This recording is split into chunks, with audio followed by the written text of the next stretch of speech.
अल्हम्दुलिल्लाहि वकफ़ा वसलामुन अला इबादिहिल्लज़ीना इस्तफ़ा अम्मा बाद। सामीन मोहतरम, मुसलमान की ज़िंदगी अल्लाह की अमानत है उसके पास। मुसलमान आदमी का जान, उसकी माल और उसकी औलाद और उसके औकात, ये सब की सब चीज़ें अल्लाह की अमानत है। अल्लाह ने फरमाया है, इन्नल्लाह अश्तरा मिनल मुमिनीना अनफुसहुम व अमवालहुम बिअन्ना लहुमुल जन्नह। अल्लाह पाक ने मोमिनों से उनकी जानों और मालों को ख़रीद लिया है जन्नत के बदले में। कि मोमिन आदमी अपनी जान को ऐसे इस्तेमाल करेगा जैसे अल्लाह चाहते हैं, और उसके औकात ऐसे इस्तेमाल होंगे जैसे अल्लाह चाहते हैं, और उसका माल ऐसे इस्तेमाल होगा जैसे अल्लाह चाहते हैं। फिर थोड़े दिन की ज़िंदगी में वो बंदा ऐसे करके जाएगा जैसे अल्लाह चाहते हैं, और फिर अबदुल आबाद की जो ज़िंदगी है, जन्नत की ज़िंदगी, उसमें अल्लाह ताला वो इस बंदे को इनामात देंगे जो ये बंदा चाहेगा। हमेशा की बंदे को जवानी मिलेगी। बाज़ दफ़ा बूढ़ों से पूछते हैं जी कोई हसरत, कोई ऐसी चीज़ जिसको आप खो चुके हैं और दोबारा उसको पाना चाहें तो वो क्या चीज़ है? तो अक्सर हमारे बुजुर्ग यही अर्ज़ करते हैं कि बेटा जवानी के दिन बड़े कीमती होते हैं, इनको जिस काम में लगाओगे बुढ़ापे में या तुम उस बात पे फ़ख्र करोगे या तुम्हें उस बात पे अफसोस होगा। तो जन्नत में जाने के बाद अल्लाह ताला इंसान को हमेशा की जवानी अता फरमाएंगे, हमेशा की सेहत अता फरमाएंगे, इंसान कभी बीमार नहीं होगा, और अल्लाह खूबसूरती अता करेंगे बंदे को। कोई इंसान जन्नत में बदसूरत नहीं होगा, हर इंसान देखने वालों को खूबसूरत नजर आएगा, और ऐसा खूबसूरत होगा कि कितनी ही मुसाफत दूर से उस बंदे के चेहरे पर जो नूर चमक रहा होगा वो नजर आ रहा होगा। आज दुनिया में जो काले रंग के भी लोग हैं, जैसे हबशियों का पूरा कबीला, जितना भी हबशी कबीला है ये अक्सर काले रंग के हैं। अफ्रीका के बहुत सारे इलाके ऐसे हैं जो काले रंग के शुमार किए जाते हैं।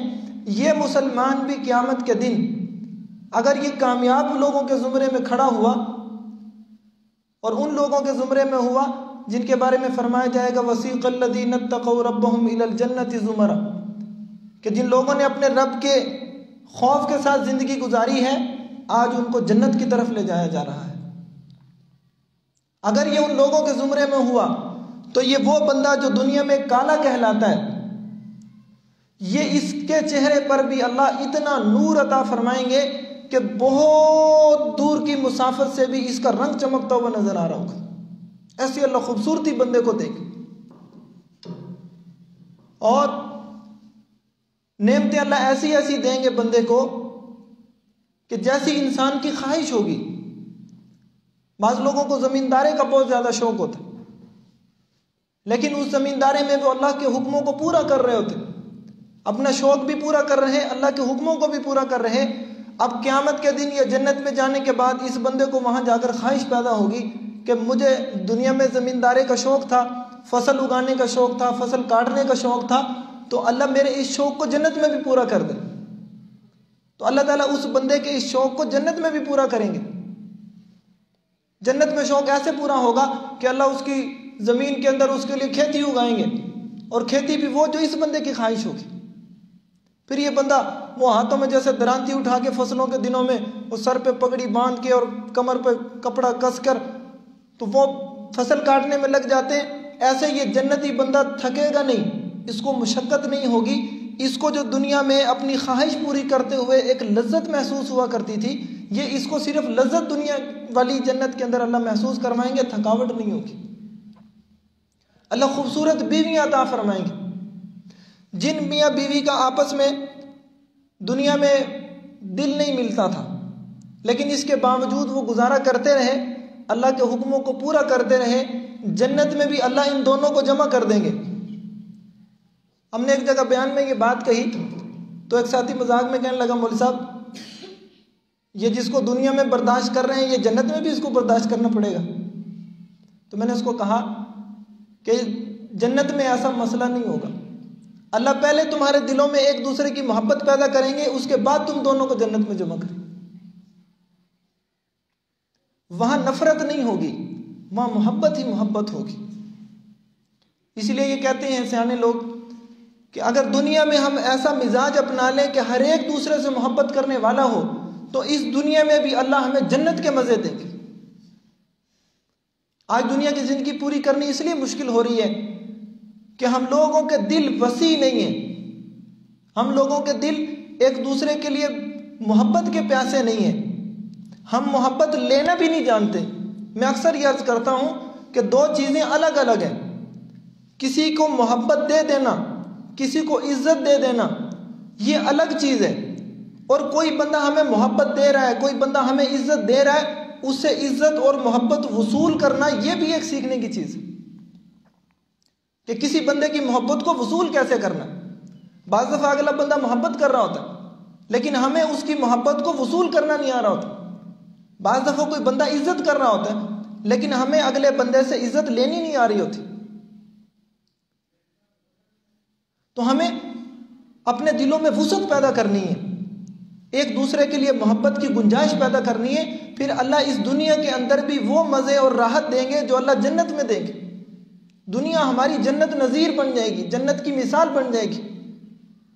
लेकिन अगर दिल तंग होंगे, दिल छोटे हैं, जुबान बड़ी है, क्या मतलब कि बर्दाश्त नहीं है, सिर्फ बात करने का जज्बा तो है, लेकिन अगर मेरे ऊपर कोई बात कर देता है, मेरी मर्जी के खिलाफ कोई बात कर देता है, मेरे किसी अमल पे कोई बंदा एतराज कर देता है, या किसी बंदे को मेरा काम समझ में नहीं आता और वो आके कह देता है कि जी आपको ये काम नहीं करना चाहिए था, तो हमारे दिल छोटे हैं, बर्दाश्त नहीं कर सकते। लेकिन जब किसी दूसरे से वही गलती हो जाती है, फिर हम बड़ी खुली जुबान के साथ उस पर एतराज भी कर देते हैं और उसके काम को फेल भी कर देते हैं। तो अगर ऐसा रवैया हो कि हम दूसरे की बर्दाश्त ना करें बल्कि अपनी बर्दाश्त करवाना चाहें और खुद बर्दाश्त ना करें, तो फिर ये दुनिया जन्नत की नज़ीर नहीं बन सकती, ये दुनिया मुशक्कत का गढ़ बन जाएगी। हमें सबसे पहले अपने दिलों को बड़ा करना है। अगर हम अपने माहौल माशरे को मोहब्बत भरा देखना चाहते हैं, अगर हम अपने माहौल माशरे को ऐसा देखना चाहते हैं कि हमारा दिल लगे एक दूसरे के साथ, तो सबसे पहले अपने दिलों में वुसअत पैदा करनी होगी।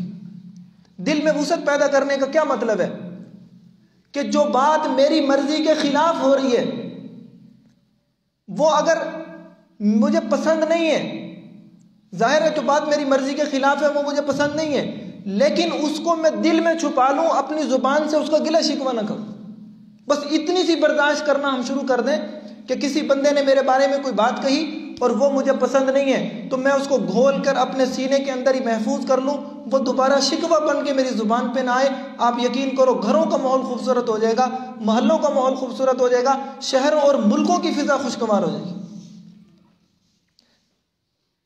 और दूसरा काम करने का ये है, पहला काम दिल के अंदर वुसअत पैदा करें, अपने दिल को दूसरों के लिए साफ रखें। हुजूर सल्लल्लाहु अलैहि वसल्लम ने हजरत अनस रज़ी अल्लाह अन्हु से फरमाया कि ए अनस, अगर तू ये कर सकता हो कि सुबह और शाम इस हाल में करे कि तेरे दिल में किसी मुसलमान के बारे में कोई बात ना हो, वलैसा फी क़ल्बिका ग़िश्शुन लि अहद, किसी बंदे के बारे में तेरे दिल के अंदर मैल खोट हसद कीना बुग़्ज़ न हो, तो आप सल्लल्लाहु अलैहि वसल्लम ने फरमाया इन क़दरत अला ज़ालिका फ़फ़अल, अगर तू ऐसा कर सकता हो तो कर ले, इन्ना ज़ालिका मिन सुन्नती, ये मेरी बहुत बड़ी सुन्नत है कि मेरा दिल सारे इंसानों के बारे में साफ है। आप सल्लल्लाहु अलैहि वसल्लम ने सहाबा को ये कहा हुआ था कि मेरे सामने आकर किसी की बुराई ना किया करो, मुझे किसी की शिकायत ना लगाया करो। मैं नहीं चाहता कि जब मैं तुम्हारे पास आऊं तो मेरे दिल में किसी के बारे में बुग़्ज़ हो या किसी बंदे की कमी मेरे दिल में हो। मैं ये चाहता हूं कि जब मैं तुम्हारे पास आऊं वह अना सलीमुस सद्र, मेरा सीना सबके बारे में साफ। ये कितनी अहम बात है जिसको हुजूर सल्लल्लाहु अलैहि वसल्लम ने पूरे एहतमाम के साथ सहाबा को कहा कि किसी दूसरे की कमी मेरे सामने बयान ना किया करो। मैं अपने दिल में किसी के बारे में कमी नहीं लाना चाहता। हम अपने घरों के अंदर भी ये फिजा बना, हम किसी की बुराई को अगर देख भी लें, उसकी बुराई को दूसरे के सामने जिक्र न करें। हमारे रायगढ़ में एक तालिब इल्म पढ़ता था, तो हाजी अब्दुल वहाब साहब रहमतुल्लाह अलैह जो रायगढ़ के अमीर थे, फौत हो गए, अल्लाह को प्यारे हो गए, अल्लाह उनकी कब्र को नूर से भर दे। भाई साहब उससे दुआ करवाया करते थे, उसको बुलाते, उससे दुआ करवाते कि मेरे लिए दुआ कर। अब तलबा ने उसको पकड़ लिया कि बता तू ऐसा क्या अमल करता है जिसकी वजह से हाजी साहब जैसा बुजुर्ग तुझसे दुआ करवाता है।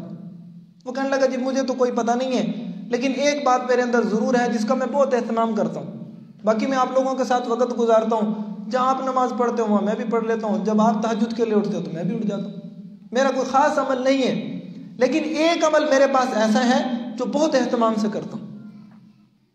तो उसने कहा कि जब किसी बंदे की कमी मेरे सामने आ जाती है, मेरी नज़र पड़ी कि फ़लाँ आदमी के अंदर फ़लाँ आदमी फ़लाँ गुनाह में मुब्तला है, या फ़लाँ कमज़ोरी के अंदर मुब्तला है, या फ़लाँ आदमी में फ़लाँ ऐब है, तो मैं उसके ऐब को, उसकी कमी को, उसके गुनाह को अपनी ज़ुबान पे नहीं लेके आता। मैं उसके लिए दुआ करता हूँ कि या अल्लाह इस बंदे में से इस ऐब को, इस गुनाह को, इस कमी को दूर कर दे और मेरी इस गुनाह या ऐब या कमी से हिफाजत फरमा दे। मैं मुसलमानों के लिए अपना दिल साफ रखता हूँ और उनके लिए दुआएं करता हूँ, इसीलिए मुझे लगता है कि हाजी साहब भी मुझसे दुआ करवाते। कितना बड़ा अमल है ये, कितना बड़ा अमल है कि मुसलमानों के बारे में अपने दिल को हम साफ रखें, बर्दाश्त करें एक दूसरे को। हमारा माहौल नहीं है, हमारे पाकिस्तान में क्या बर्रे सगीर के अंदर ये माहौल नहीं है 2-2, 3-3 शादियां करने वाला। अरब के अंदर तो 2-3 शादियां करने का आम रिवाज है, लेकिन उनकी बीवियां भी ऐसी होती हैं वो आपस में लड़ती नहीं है। अरब के माशरे को अल्लाह ने सहाबा की औलादों के अंदर भी ये सिफात रखी है कि उनके दिल बड़े कुशादा है। हमारे पास मुख्तलिफ ममालिक के लोग आते थे तो हम उनसे किसी से अंग्रेज़ी बोलने की कोशिश करते थे, किसी से अरबी बोलने की कोशिश करते थे, फ़ारसी वालों से फ़ारसी बोलने की कोशिश करते थे। तो ज़ाहिर है हमें कोई भी ज़ुबान पूरी तो नहीं आती थी, हम कमी पेशी हो जाती थी, इंग्लिश में भी अल्फाज दाएँ बाएँ कर जाते थे, अरबी के अंदर भी कर जाते थे, फ़ारसी में भी कर जाते थे। तो हमने ये बात महसूस की कि अरब लोग, जो अरब ममालिक के लोग आते हैं, उनके अंदर ये बात होती है कि अगर हम कोई गलत लफ्ज़ भी बोल रहे हैं तो वह ऐसे तरीके से उसको ठीक करते थे कि हमें अपनी गलती महसूस नहीं होती थी, हमें शर्मिंदगी नहीं होती थी। अंग्रेज़ी ममालिक के लोगों में ये बात थी, वो ज़रा हंस भी पड़ते थे और फिर थोड़ा सा एक जता कर बताते थे कि ये लफ्ज़ यूँ नहीं होता, इसको यूँ बोलो। तो अरबों के अंदर ये ख़ास तौर पे सिफ्त है कि वो मुसलमान का इकराम बहुत करते हैं। किसी मुसलमान के बारे में दिल साफ रखना ये मुसलमान के इकराम में शामिल है। तो हम अपने घरों का माहौल ऐसा बनाएं कि हमें एक दूसरे से मोहब्बत करनी आए, एक दूसरे का दुख दर्द बांटना आए, एक दूसरे के साथ मोहब्बत से रहना आए। मैं अक्सर अपने बयानात में ये कहा करता हूँ कि इबादत मिंबर से बयान हुई हैं और अल्लाह का फजल है उम्मत के अंदर जिंदा भी हो गई।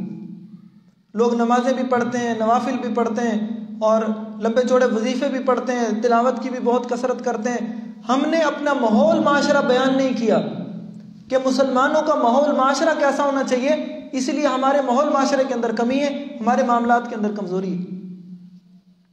अच्छा खासा एक साथी जिसका तबलीग में भी वक्त लगा हुआ हो, मामलात के बारे में वो भी अक्सर कमज़ोर होते, लेन देन के मामले में कमज़ोर होते।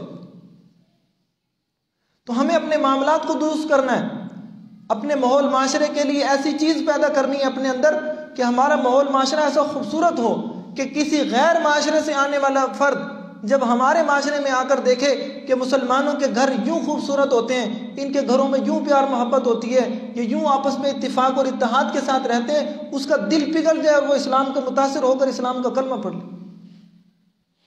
नबी पाक सल्लल्लाहु अलैहि वसल्लम की दावत से हज़ारों लोग मुसलमान हुए, लेकिन आपके अखलाक देखकर जितने लोग मुसलमान हुए, उलमा फरमाते हैं आपकी दावत से भी इतने लोग मुसलमान नहीं हुए। आप सल्लल्लाहु अलैहि वसल्लम ने ऐसे खूबसूरत और बेहतरीन अखलाक उम्मत के सामने पेश किए। कैसी कैसी हुजूर पे लोगों ने तोहमतें नहीं लगाई उस वक़्त की। मैं अब थोड़ी देर पहले भी ये कह रहा था, मैंने कहा हुजूर पे किस कदर तोहमत। देखो एक आदमी को रद्द करने के लिए ये कहा जाता है कि ये तो पागल है, इसकी क्या बात सुनते हैं। और जब कहने वाला घर का ही फर्द हो तो इंसान को किस कदर दुख होता है। लेकिन आप सल्लल्लाहु अलैहि वसल्लम ने ये जुमले सुनने के बाद, अपने चचा अबू लहब की जुबान से ये जुमले सुनने के बाद भी आपने उसके बारे में कोई बुरा जुमला इरशाद नहीं फरमाया। वो आप सल्लल्लाहु अलैहि वसल्लम हज के मौके पर लोगों के कबीलों में जा जाके उनको दावत देते थे, और अबू लहब हुजूर के पीछे पीछे चलता और लोगों से कहता, लोगों इसकी बात ना सुनना, ये तो मजनून है। लोगों इसकी बात ना सुनना, ये तो मजनून है, ये तो पागल है, इसकी बात ना सुनना। आप सल्लल्लाहु अलैहि वसल्लम उसकी तरफ मुतवज्जे नहीं होते थे। और यही सिफत फिर सहाबा के अंदर। सलमान फारसी रजी अल्लाह ताला अन्हु को एक शख्स ने गालियां दी, आपने मुंह फेर लिया। ये सलमान फारसी या हजरत अबू ज़र रजी अल्लाह अन्हु का वाक़या है, मुझे दो में से याद नहीं है ये किसका है, पर इन दो में से किसी एक का वाक़या है। तो उनको किसी शख्स ने गालियां दी, उन्होंने चेहरा दूसरी तरफ कर लिया। वो इधर से आके गालियां देना शुरू हुआ तो आपने चेहरा इस तरफ कर लिया, दाईं तरफ कर लिया। तो वो कहने लगा कि आपको नहीं पता मैं आपको गालियां दे रहा हूं। वो फरमान लगे, मुझे पता है तू मुझे गालियां दे रहा, मैं भी तुझी से मुंह मोड़ के खड़ा हूं। और एक सहाबी को किसी ने बुरा भला कहा तो आपने फरमाया कि अगर मैं पुल सिरात से पार हो गया फिर तो मैं ऐसा नहीं हूं जैसा तू कह रहा है। अगर मैं पुल सिरात से न गुजर सका और कट कर मैं जहन्नुम में गिर गया तो फिर मैं इससे भी बुरा हूं जो तू मुझे कह रहा है। सहाबा के नजदीक किसी की बात की अहमियत इससे ज्यादा नहीं थी कि आखिरत में यह बात मेरे लिए नफे का जरिया बनेगी या नुकसान का जरिया बनेगी। सहाबा अपनी आखिरत को देखते थे कि मेरा अमल मेरी आखिरत को बना रहा है या बिगाड़ रहा है। आप सल्लल्लाहु अलैहि वसल्लम ने हजरत अबू ज़र से फरमाया, अबू ज़र तुझे मुसलमान बंदे के तराजू में सबसे वजनी चीजें बताऊं? अर्ज की या रसूल अल्लाह जरूर इरशाद फरमा दें। आप सल्लल्लाहु अलैहि वसल्लम ने फरमाया, अबू ज़र मुसलमान बंदे का जब तराजू में उसकी नेकियों को तोला जाएगा, बाकी नेकियों के भी वजन होंगे, लेकिन बंदे की जो जुबान का खामोश रहना है, अक्सर औकात चुप रहना, ये जब तोला जाएगा, या मोमिन बंदे के जब अखलाक तोले जाएंगे, ये दो चीजें उसके तराजू में सबसे ज्यादा वजनी होंगी। बंदे का अक्सर औकात चुप रहना और उसके अच्छे अखलाक।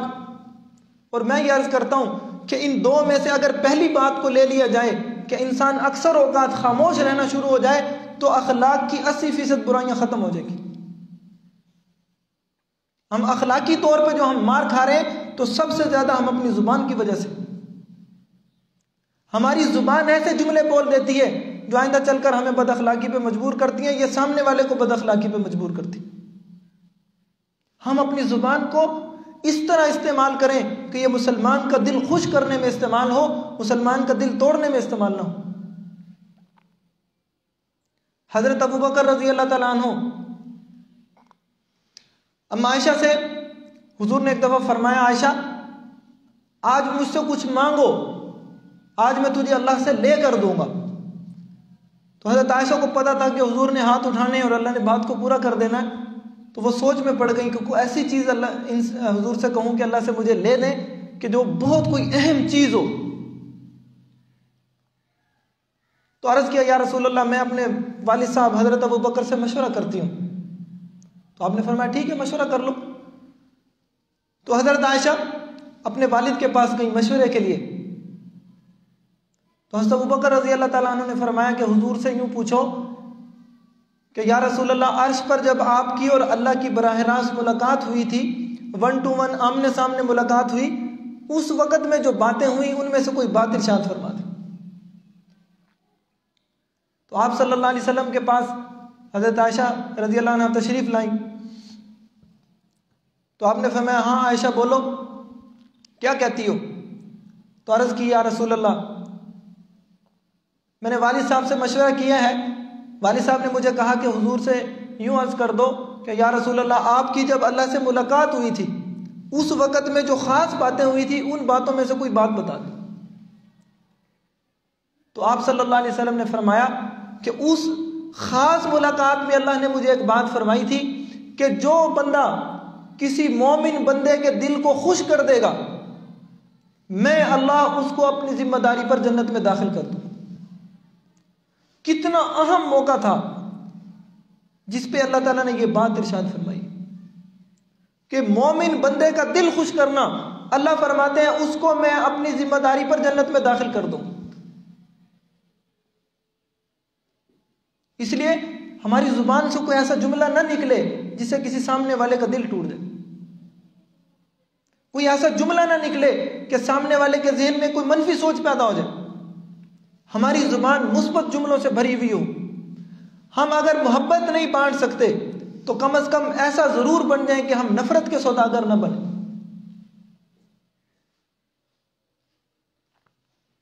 तो इसके लिए मैंने पहले भी अर्ज किया कि अगर हम अपनी जुबान को थोड़ा सा ऐसे इस्तेमाल कर लें कि ये मुस्बत जुमलों में इस्तेमाल हो, हमारे अखलाक का 80% जो बुरा हिस्सा है वो खत्म हो जाए। आप सल्लल्लाहु अलैहि वसल्लम ने मस्तूरात भी हैं बयान में, मस्तूरात के लिए भी अर्ज करता हूं कि आप सल्लल्लाहु अलैहि वसल्लम ने फरमाया कि मैंने जहन्नुम में अक्सर औरतों को देखा। तो औरतों ने पूछा, या रसूल अल्लाह, आपने क्यों, ऐसी क्या वजह है कि औरतें ज्यादा हैं जहन्नुम के अंदर, मर्द कम है? तो आपने फरमाया ये लान तान ज्यादा करती हैं, इनकी जुबान का जो मसला है कि इनको ज्यादा जहन्नुम के अंदर लेकर जाएगा। वहुन्ना यकफुरनल अशीर, और आपने फरमाया ये अपनी खामद की नाफरमानी करती हैं, उसकी नाशुक्री करती हैं, इस वजह से भी अल्लाह इनको ज्यादा जहन्नुम के अंदर डालेगा। तो आपने फरमाया कि औरतों, अब सदके के जरिए से अपनी जहन्नुम से हिफाजत करो, सदका किया करो कसरत से कि जुबान की जो बुराइयां हैं वो धुलती रहें। माफी मांगते रहना चाहिए इंसान को दूसरों से। गलती हो गई, माफी मांग ले, उसमें कोई हर्ज की बात नहीं है, कोई शर्म की बात नहीं है। माफी मांगने में पहल करने वाला कमजोर नहीं होता। आप सल्लल्लाहु अलैहि वसल्लम लकड़ी की एक डंडी के जरिए से सफे सीधी कर रहे थे जिहाद की। सहाबा जिहाद भी करते थे। हम कमजोर हैं, हम लोग, हमें दबा लिया है लोगों ने। मैं नाम नहीं लेना चाहता उन शख्सियात का जिन्होंने मौलवियों को इस कदर दबा दिया कि मौलवी जिहाद की बात भी नहीं कर सकते। सहाबा जिहाद भी करते थे। हमें अपने बच्चों को बताना चाहिए कि हमारे असलाफ ने कैसे दुश्मनों के खिलाफ जिहाद किया। हमें अपने बच्चों के अंदर जिहाद का जज्बा जवान रखना चाहिए। आज सुबह मेरा वो भतीजा है, छोटा सा, 2-1 साल का है, तो मैं उसको सुबह नाश्ते में अंडे भी खिला रहा था और मैं साथ साथ उसको ये कह रहा था, मैंने कहा तू अंडा खाया कर तो तेरे जिस्म में ताकत आएगी, फिर तू और तेरा चाचा मिल के इंशाल्लाह जिहाद के लिए जाएंगे। बच्चों के जहन में डालें कि हमारे असलाफ ने दुश्मनों के खिलाफ जिहाद भी किया है। तो आप सल्लल्लाहु अलैहि वसल्लम सफ़े दुरुस्त कर रहे थे जिहाद की। आपके हाथ में एक छोटी सी लकड़ी की छड़ी थी। आपने एक सहाबी के वो पेट पे उस लकड़ी को लगाकर उसको पीछे हटाया तो उनको थोड़ा सा पेट पे रगड़ लग गई। कपड़ा वहां से हटा हुआ था तो उसको सहाबी को यहाँ पे थोड़ा सा लग गई वो लकड़ी, थोड़ा सा खून निकल आया उनको हल्का सा। तो आप सल्लल्लाहु अलैहि वसल्लम ने फौरन उस सहाबी से फरमाया कि मेरा सहाबी, अगर तू बदला लेना चाहता तो मैं हाजिर हूँ।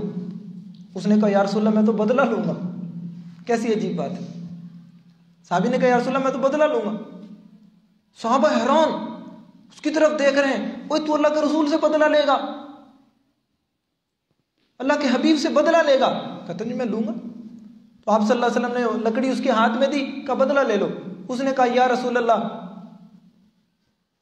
मेरे जिस्म से कपड़ा हटा हुआ था, आपके जिस्म पे कपड़ा है, आप अपने जिस्म से कपड़ा हटाएं। तो आपने अपने जिस्म से कपड़ा हटाया।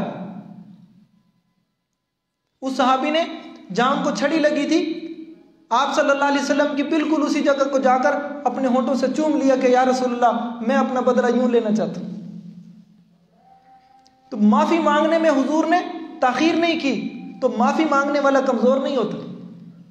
अगर हुजूर ये चाहते कि मैं इसे माफी ना मांगू, बताओ कौन हुजूर को मजबूर कर सकता था कि आप इनसे माफी मांगे? लेकिन आपने अपने अखलाक पेश करने थे उम्मत के सामने कि माफी मांगने वाला कमजोर नहीं होता। माफी मांगना अजीम लोगों की शान है। जहां गलती हो जाए इंसान तस्लीम कर ले। आप सल्लल्लाहु अलैहि वसल्लम ने फरमाया कि 3 काम ऐसे हैं कि जो बंदा ये 3 काम कर ले, मैं अल्लाह का रसूल गवाही देता हूं इस बात की कि अल्लाह जरूर उस बंदे की इज्जत में इजाफा फरमाएंगे।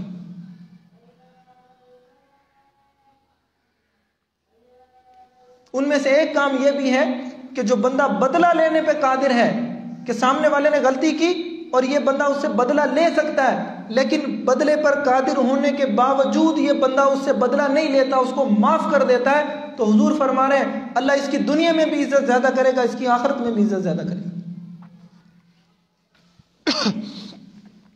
बदला लेना बहादुरी नहीं है, माफ करना बहादुरी है, माफ कर देना बहादुरी है, बदला लेना बहादुरी नहीं है। एक आदमी ने किसी को गाली दी और दूसरा बदले में उसको 2 गालियां दे, तो ये बहादुर नहीं है, ये बेवकूफ है। ये उसको माफ करता, दुनिया के अंदर भी लोगों के दिलों में अल्लाह इसकी मोहब्बत को ज्यादा कर दे और आखिरत में भी इसकी इज्जत बुलंद कर देते और जन्नत में इसके लिए महल तैयार हो जाते। अब इसने 2 गालियां देकर मुकाबले में 2 नुकसान की। एक तो लोगों की नजर में गंदा हो गया और दूसरा अपनी आखिरत में जो इसके महलात बनने थे और अल्लाह के यहाँ इसकी इज्जत और मर्तबा बुलंद होना था वो खत्म हो गया। बच्चे थोड़ा सा पानी लेकर आओ, एक गिलास में थोड़ा सा पानी लो। तो इसलिए हम माफ करने की आदत बनाए, माफी मांगने की आदत बनाए, हमारा माहौल माशरा खूबसूरत हो जाएगा। तो जिस कदर बंदे की ईमानी कैफियत ऊपर होती है, इंसान के अंदर अमाल करने का जोश पैदा होता है, अमाल करने का शौक पैदा होता। तो हमारी ईमानी कैफियत के लिए अल्लाह जज़ाए खैर दे उलमा को और उन हजरात को जो मदारिस के और मसाजिद के निज़ाम को चलाने वाले हैं, वो वक्तन फ़वक्तन ऐसी मजालिस का एहतमाम करते हैं जिसमें अल्लाह रसूल आखिरत की बात सुनने को मिलती है, बंदे का ईमान ताज़ा होता रहता है, अमल करने का शौक पैदा होता रहता है। तो इसमें अब ये करना चाहिए कि आदमी खुद भी अपनी ज़ात के एतबार से शरीक हो और इसकी दावत भी चलाए। जैसे खुद आते हैं वैसे हम दूसरों को भी लेकर आए। अभी हफ्तावार यहाँ पे होती है, आप में से अक्सर आने वाले हैं यहाँ पर, तो आप लोग इसकी बाकायदा एक पूरी तहरीक चलाएं कि मस्तूरात का ये प्रोग्राम, मस्तूरात वहाँ पे आए, मर्द मस्जिद के अंदर आकर बात सुन। हमने एक दूसरे को खुद संभालना है। अब कोई नबी नहीं आएगा, मुसलमानों का मुसल्लमा अकीदा है कि हुजूर सल्लल्लाहु अलैहि वसल्लम खातमुन नबिय्यीन है, आपके बाद कोई नबी नहीं आएगा। हजरत ईसा अलैहिस्सलाम भी आएंगे तो हुजूर का कलमा पढ़ेंगे, नबी बनकर नहीं आएंगे। तो अब हमने अपने माहौल माशरे में खुद ऐसी तरह मेहनत करनी है कि लोग दीन की तरफ रग़बत करें। हमने खुद एक दूसरे को समझाना है और इस समझाने के लिए बड़े प्यार मोहब्बत की जरूरत होती है।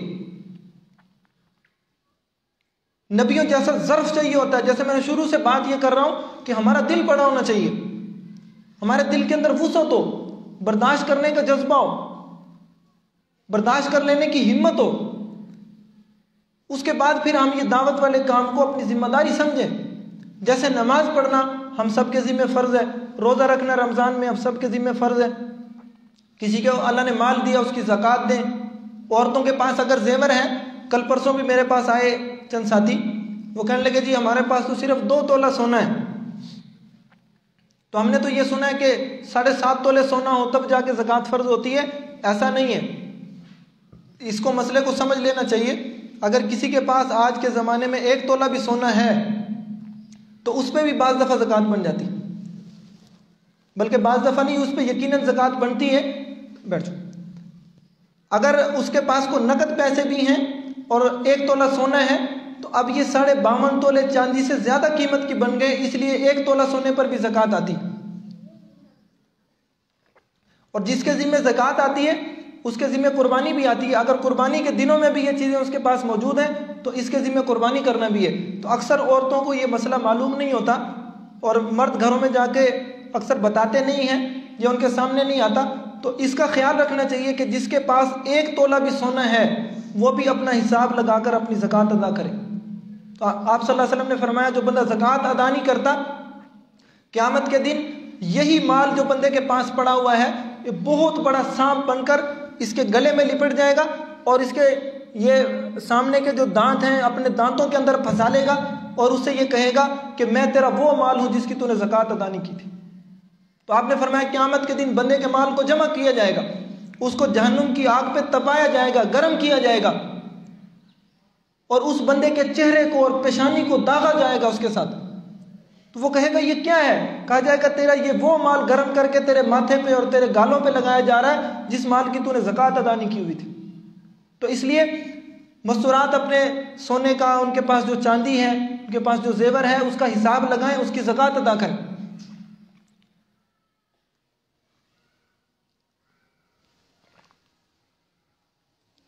और इसकी हम बाकायदा एक तहरीक चलाएं, अपने जहाँ भी मुलाकात हो, जिसके पास भी जाना हो, उसको जाके कहें कि हफ्तावार ये प्रोग्राम होता है, उसमें मस्तूरात को भी लेकर आएँ, मर्द अपने मर्दों को भी लेकर आएँ। अल्लाह ताला हम सबको अमल करने की तौफीक अता फरमाए।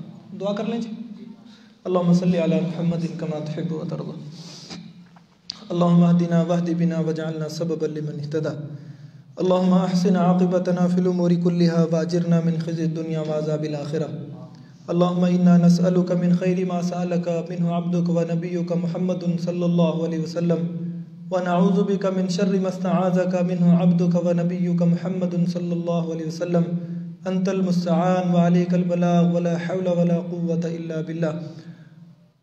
रब्बना अंज़िल अलैना माइदतम मिनस समाई तकूनु लना ईदन लिअव्वलिना व आखिरिना व आयतम मिन्क वर्ज़ुक़ना व अंत खैरुर राज़िक़ीन। अल्लाहु लतीफ़ुम बिइबादिही यर्ज़ुक़ु मन यशाअ व हुवल क़वियुल अज़ीज़। व सल्लल्लाहु अला नबील करीम। आमीन बिरहमतिका या अरहमर राहिमीन।